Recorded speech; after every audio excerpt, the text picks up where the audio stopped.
Good morning everyone, welcome back to my channel. চলো তোমাদের সাথে আজ শেয়ার করি সারাদিন আমি কী করলাম।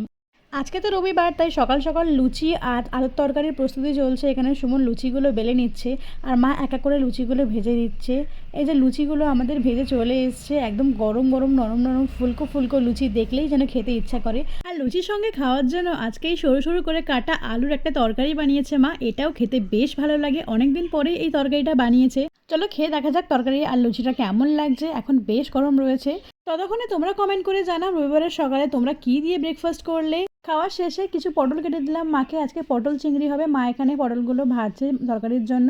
আর এদিকে আমি চিংড়ি মাছগুলো কেটে ধুয়ে একদম পরিষ্কার করে প্লেটে সাজিয়ে দিয়েছি। আমি যখন ছোট ছিলাম না, তখন পটল খেতে আমার একদমই ভালো লাগতো না, কিন্তু আমার মামার বিয়েতে পটল চিংড়িটা এতই অপূর্ব হয়েছিল খেতে না, সেই থেকে আমি পটল খাওয়া শুরু করে দিয়েছি। আর এগুলো হচ্ছে আমাদের গাছের জাম, গতকাল গিয়ে ঠাম্মার কাছ থেকে নিয়ে এসেছি, ঠাম্মা পেড়ে রেখেছিল। জামগুলো খেতে খেতে খেয়াল করলাম যে আমার আইব্রোটার অবস্থা একদম খারাপ হয়ে গিয়েছে। ইমিডিয়েটলি আইব্রোটা প্লাক করতে হবে। তো জামগুলো শেষ করে চলে এসেছিলাম ওপরে, আর ওপরে এসে আমি থ্রেড দিয়ে আইব্রোগুলো প্লাক করে নিয়েছি। দেখো শেপটা কতটা সুন্দর এসছে। আর ফেসটাও যেন এক মুহূর্তে পাল্টে গেছে। এখনো পর্যন্ত কিন্তু চিন অথবা আপার লিপস করিনি, তবুও দেখতে অনেকটাই সুন্দর লাগছে, ক্লিন লাগছে। ইউটিউব দেখে প্র্যাকটিস করতে করতে এখন আমি ভালোই আইব্রো করতে পারি, তাই নিজেরটা নিজেই আই করে ফেলি।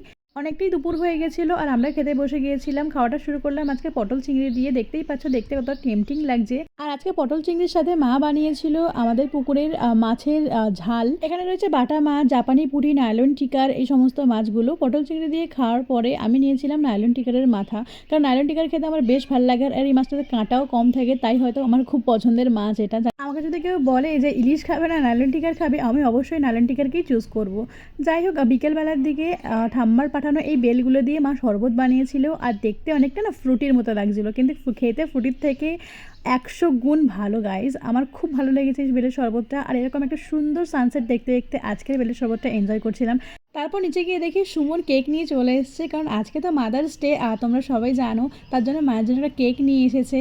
আর কেকটা এখন আমরা কেটে সেলিব্রেট করব। তোমরা মাদার্স ডে কেমন করে কাটালে ও সেলিব্রেট করলে সেটাও আমাকে কমেন্ট করে জানিও। যে সমস্ত মায়েরা আমার এই ভিডিও দেখছো তাদেরকে জানাই বিলেটেড হ্যাপি মাদার্স ডে। তোমরা সবাই ভালো থেকো, সুখে থেকো, আনন্দে থেকো। আমার তো আজকে ওই বাড়িতে যাওয়া হয়নি, তাই ফোন করেই মাকে মাদার্স ডে উইশটা করে দিয়েছিলাম।